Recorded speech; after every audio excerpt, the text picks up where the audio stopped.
7 თვის ანასტასია სიცოცხლისთვის იბრძვის. ამ ბრძოლაში ის მამა მიატოვა. ცხოველებიც კი არ იქცევიან ასე. გოგონა ხერხემლის თიაქარით დაიბადა. ოპერაცია გაუკეთდა. ასევე ანასტასიას ორჯერ გაუკეთდა თავის ტვინის შუნდირება. ყველაზე საშინელება კი ისაა, რომ ბავშვი წელს ქვემოთ პარალიზებულია და არანაირი მგრძნობელობა აქვს. ფეხებს საერთოდ ვერ ამოძრავებს. ანასტასიას სასწრაფოდ ესაჭიროება შესაბამისი მკურნალობის სრული კურსის ჩატარება. ეს კი პატარა თანხებთან არ არის დაკავშირებული. რაქნას მარტოხელა 24 წლის დედა, რომელიც წვალებით ზრდის სამცირეწლოვან ბავშვს. ნუ თუ უფულობის გამო უნდა დანებდეს. ეს კი იმას ნიშნავს, რომ ანასტასია მთელი ცხოვრება ინვალიდის ეტლს იქნება მიჯაჭვური. ეს კი ანასტასიას დაიკო, 4 წლის ქეთია. ღმერთო, როგორი ქვის გული უნდა ჰქონდეს მამას, რომ ასეთი ანგელოზი შვილი მიატოვოს. ქეთი მისის, რომ თავისი პატარა დაიკო ავად არის, ამიტომ გონიერი გოგონა დედიკოს არაფრის ყიდვას არ სთხოვს.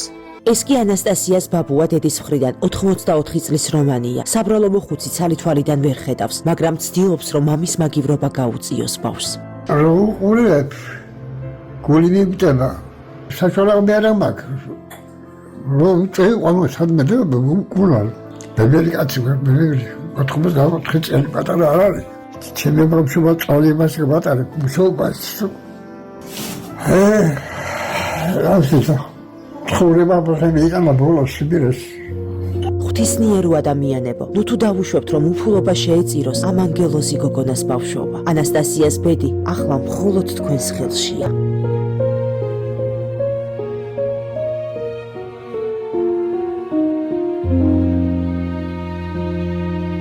გადარიცხეთ ნებისმიერი თანხა ჩერნოვეცკის ფონდის ოფიციალური საიტის მეშვეობით.